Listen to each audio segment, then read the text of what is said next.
there, people. This is Nancy Ekpezu. It's been a while. I actually started to record a video, and I must apologize for all the short clips I've been sending and throwing all over the place without much content. I've actually been very busy, and so when I'm in a school or an organization training, I just ask someone to take maybe like a few video clips, and that's what I've been sharing. But I promise you, I'm going to get back to sharing valuable content that will be really helpful to you as a manager or an administrator. So let's dive into the topic that we have for today. Today, I'll be talking about what school administrators need to know about leadership. What do you need to know about leadership if you're a school administrator? I know we're used to operations, we're used to all that strategic planning, we're used to, processes and structure, but sometimes as administrators, we forget that we're dealing with people who have feelings, who need to have a relationship with us. And if you're a very effective and efficient school administrator, there's a tendency that you get your processes right. But you need the people to do those processes. That's what we're going to be talking about today. And I'm sure you know a lot about leadership centers around people. So now I'm going to start sharing my screen where I will introduce myself properly, and then we'll get right into the topic, and you'll be glad to learn today. So I'm going to start right away, right away. Let me make it a slideshow so that it's, yeah. All right, I think this is better.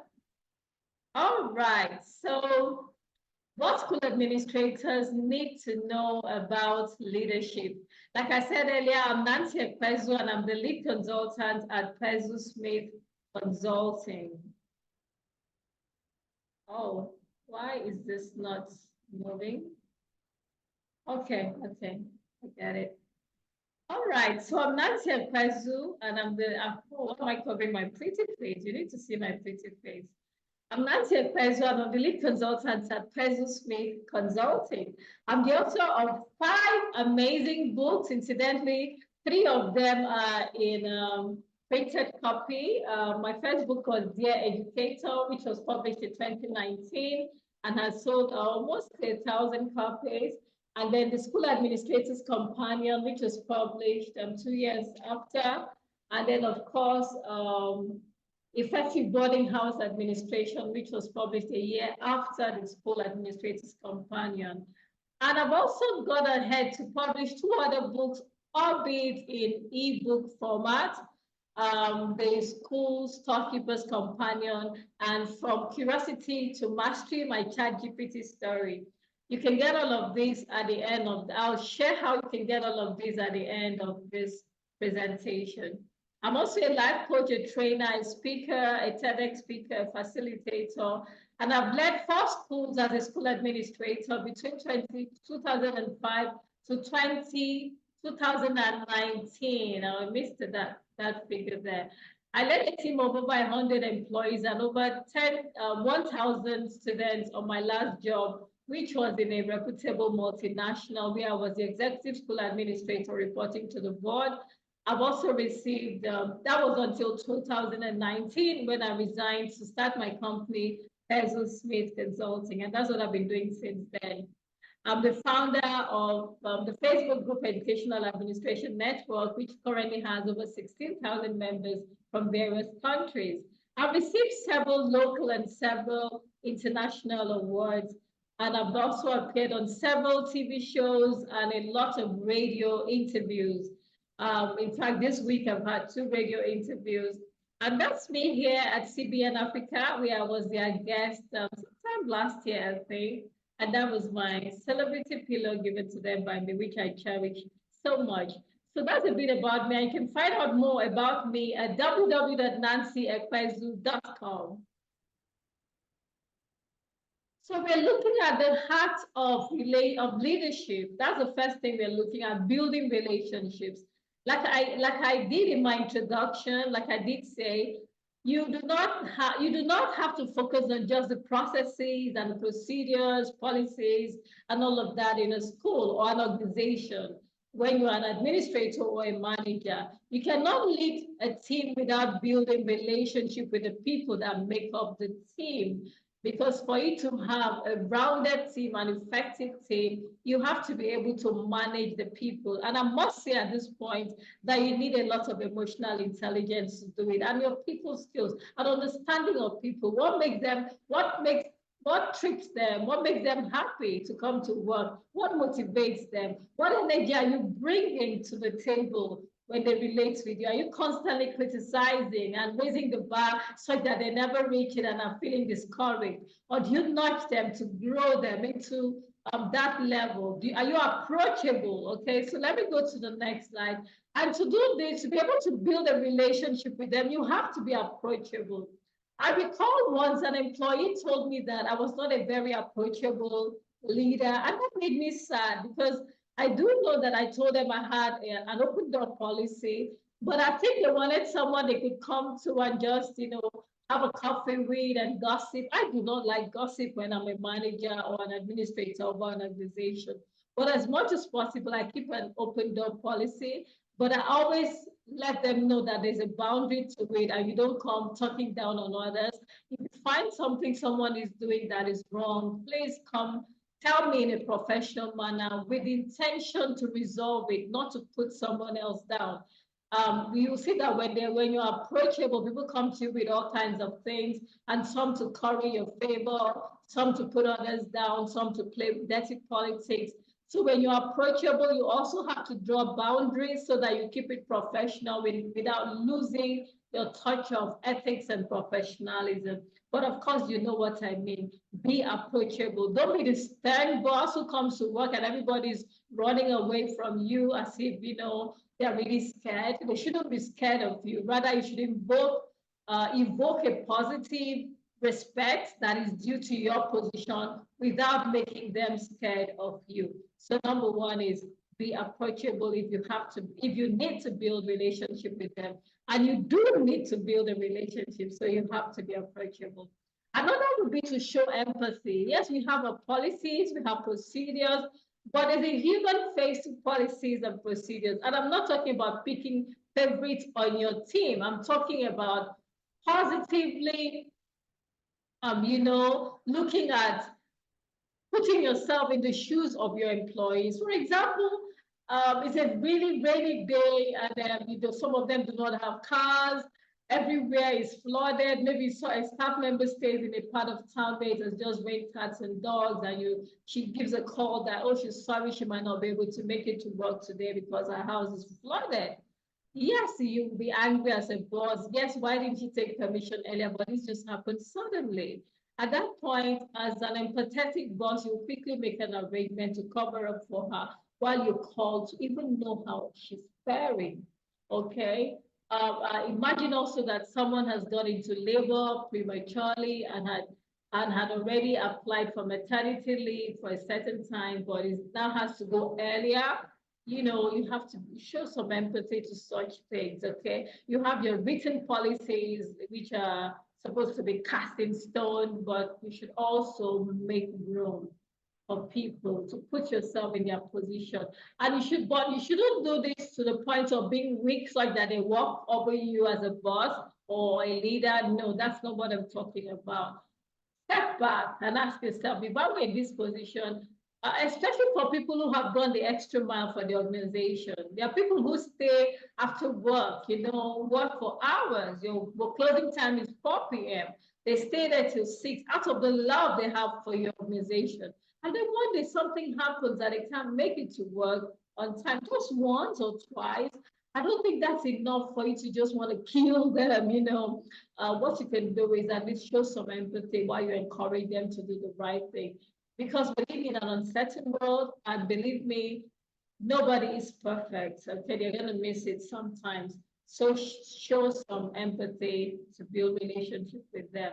Another would be to communicate clearly. And I would say at this point that communication is not just about giving directive to the people that you work with. It's also about listening to them, because listening skills are a key part of communication skills.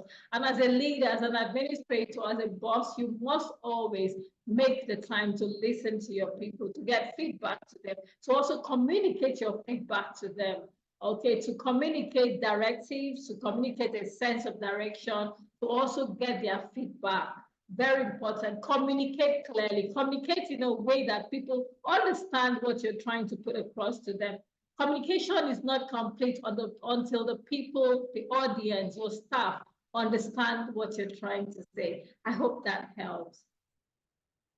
Another key that I want to share with you in what you need to understand about leadership is that as a leader, you must have a vision. If you do not have a sense of direction, a vision where you're going, where you're taking the organization to, it's going to be difficult because then it will be hard to direct the people. You'll just be trying anything along the way and not necessarily things that work. Okay. So I hope that really, really helps, okay?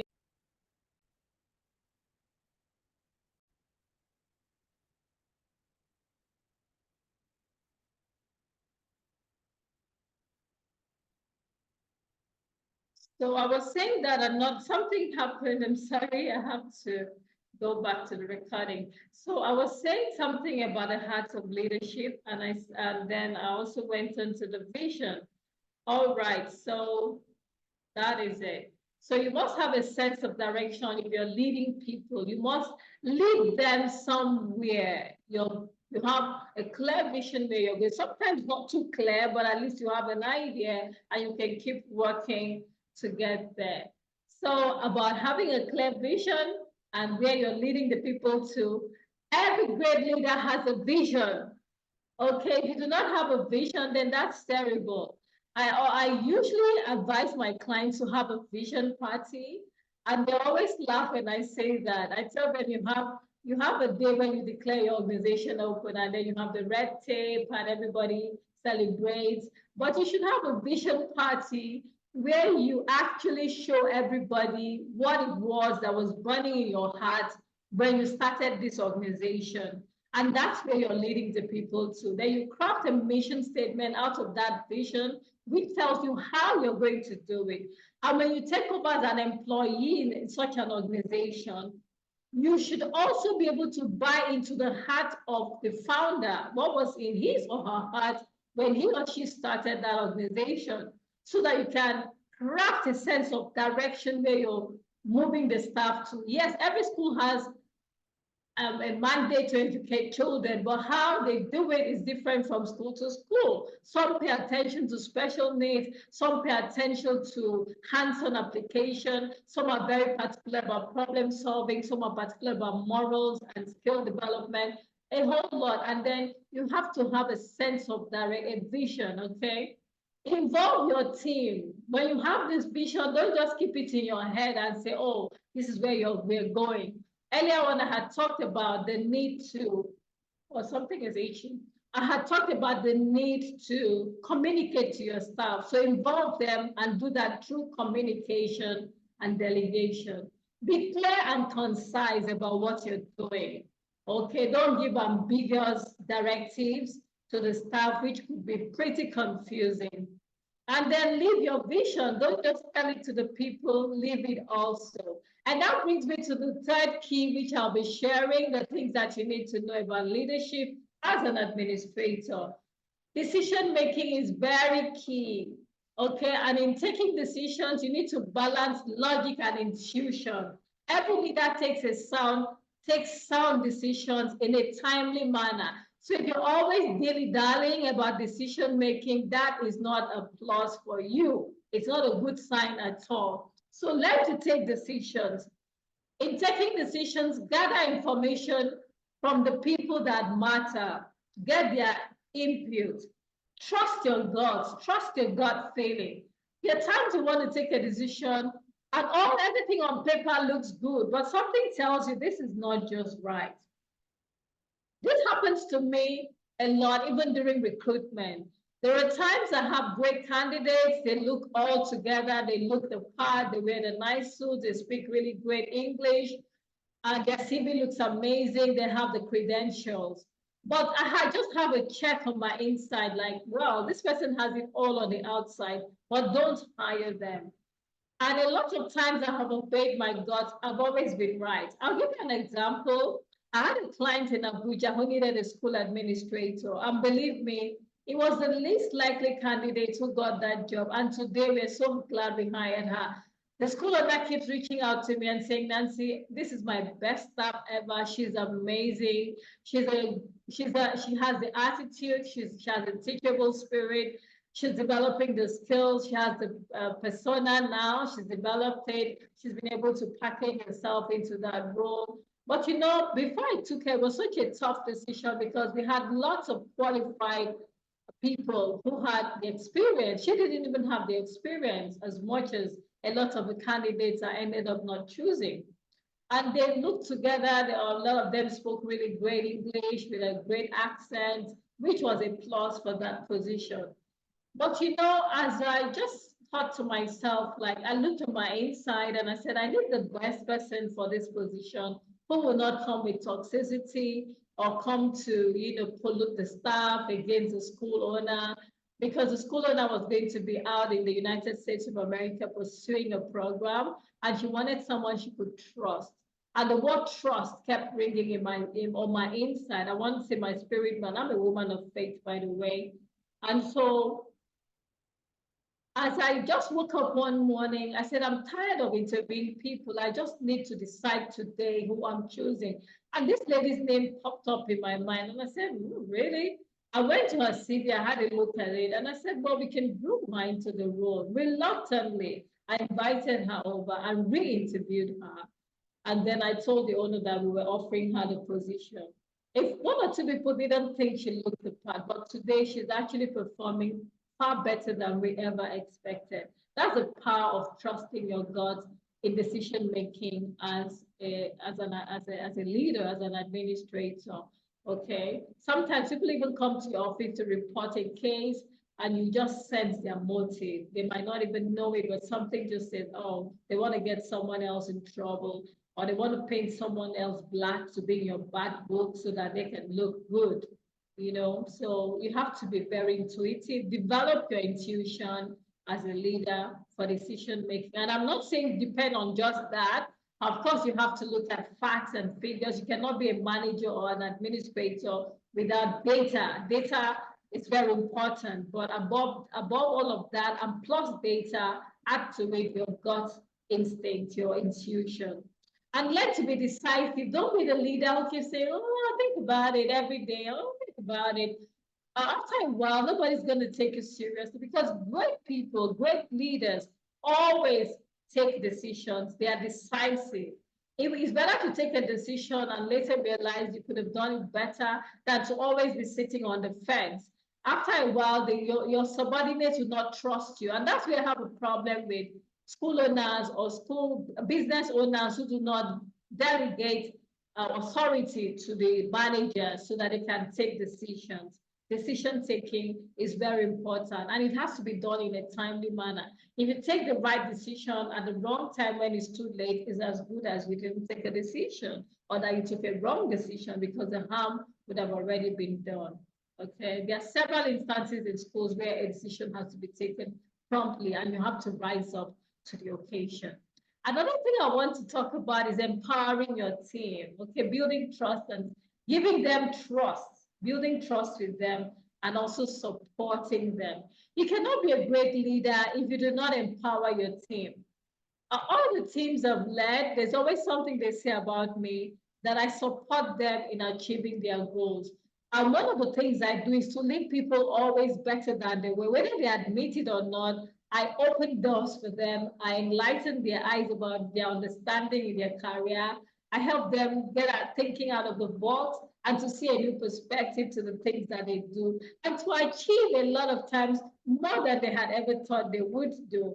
And that makes me always happy when I get feedback, even when I've left an organization. They always refer to me as the one who brought the light, who ignited their passion to be more and to embrace a larger version and a better version of themselves. So you need to build trust with your team and to support them.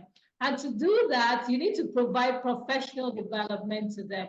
I never get tired of coaching, mentoring, and training my team. I coach when there's a need to, and then I train, okay? I also share my experience by mentoring where I had made mistakes in my profession so that it can actually quicken their own learning curve and also get them to achieve faster than I did in my career. So don't be afraid to empower them, and do not be afraid that they'll be better than you. Which leader does not want to say that their followers are actually now better than them? Because when you train, they're going to add what they know to what you know. That will definitely be better than what you have to offer them already, right? So don't be afraid of that. Some people say, oh, if I train my subordinates, they're going to be better.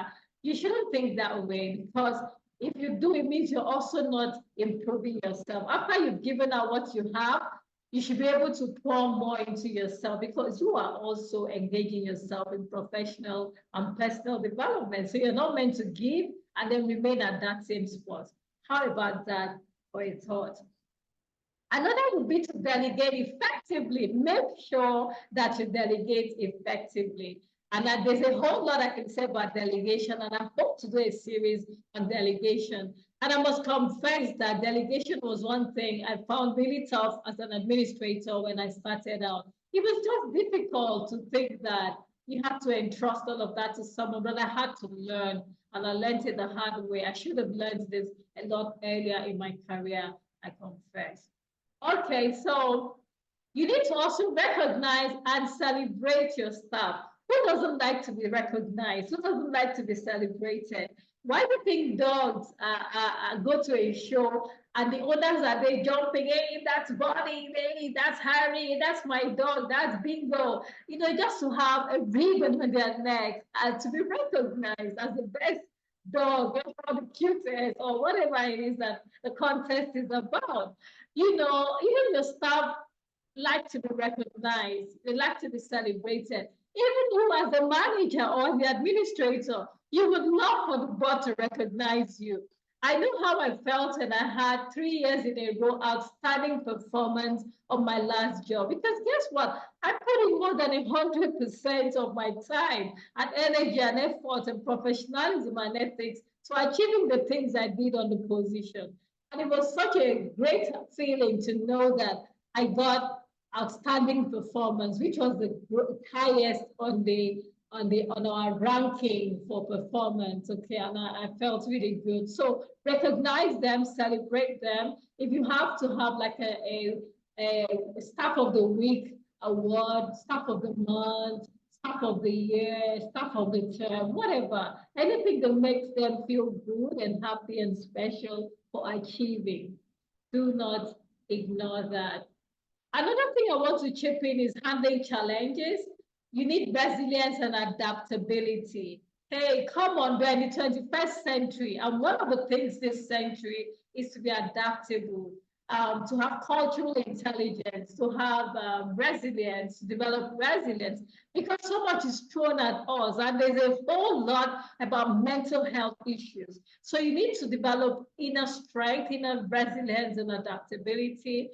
Things are not going to remain the same. As we're talking to you now, a whole lot is going on, researches are going on, and boom, something comes up that changes the course of your organization, or even has to make you retweak your vision, and that's going to affect everything you've been doing.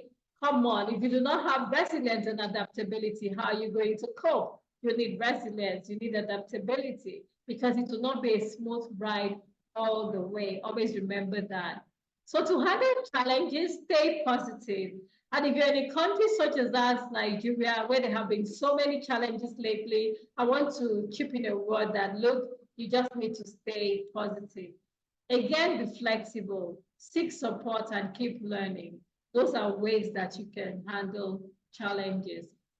I want to also say something about creating a positive school culture. Keep it inclusive and avoid toxic politics. I have a reputation of not tolerating toxic politics in an organization.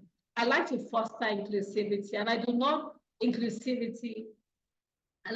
pick favorites on my team. I recall someone told me recently that they were talking about me, in my last place of work. And when someone said, this Nancy knows Sendo. In Nigeria, if you know what that means, it means she just does her thing. That meant that I didn't pick favorites. I treated everyone as equal with no discrimination to your religion, your ethnicity, your race, your religion, or whatever, your gender. Okay, I foster inclusivity, no discrimination, and I promote collaboration. I do not like to form cliques in an organization. Rather, when I group people, it's for the place of work, not for personal interest and, knocking one head against the other. And I love to celebrate the successes of those who have actually worked. And those are tips I'm sharing with you to develop a positive school culture. Of course, there's a whole lot more we can say about developing a positive school culture, and maybe I should do a series on that as well. If you'd like me to do that, say yes in the comment. And if you'd like me to do more other topics, please feel free to tell me what topics you would like me to take in the comments. I'll really be glad. And then, of course, if you're going to understand leadership in a school, you have to lead through change. You have to embrace innovation. Nothing remains static. Change is a constant. The only thing we're sure about in life is change. And if you're going to live through change, you cannot do it without embracing innovation. Incidentally, my last job was all about change management, and it was tough because people resist change. If you're leading people through change, they want to they want to stay where they've been. They want to tell you this is how they've always done it. And by the way, when you're leading through change, it doesn't mean that you overhaul everything. Whatever has worked, you leave it, you might improve on that. And what is not working, you bring in change there. So change could be retweaking what's already working to make it better. It could also be discarding what wasn't working to introduce a new thing. And it might be introducing something that wasn't there at all. So change is inevitable, especially in education. Stay informed, involve your team in change. Do not do it by passing directives down, and be patient. Change is a process, and a process takes time. And patience is the key that will help you to unlock change in your people. Okay. And then, of course, I will not forget to mention self-care. How could I?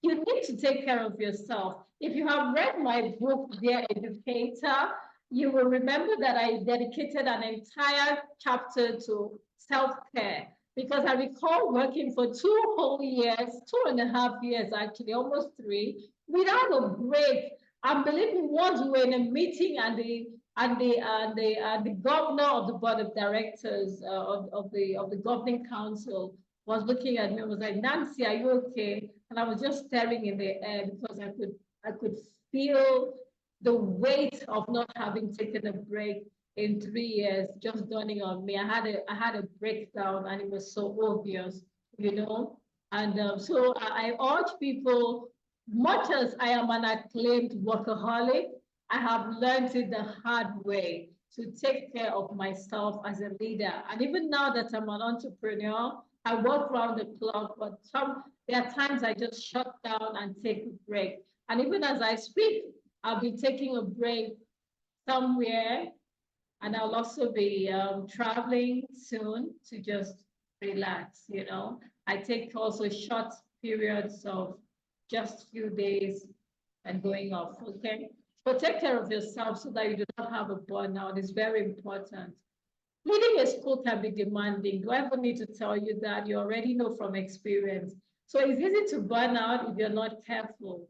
Learn to set boundaries. Learn to say no to some things. Learn to delegate. Learn to take breaks. Learn to seek balance. Okay? And these are how to get in touch with me. If you want a one-on-one with me, book at www.calendly.com/Nancy Ekpezu. Visit my website to see what I do and the products I have. Visit my seller shop to see all the resources for school administrators and managers. And if you'd like to hop on my newsletter list, email newsletter, www.sendfox.com/Nancy Ekpezu. This is how to get me on WhatsApp, +234, that's the code for Nigeria, +234 803-588-0367. I appreciate you for all that you do. Remember, I talked about appreciation. I want to appreciate you for watching this video to the end. Well done for investing in yourself. That means that you need to get better.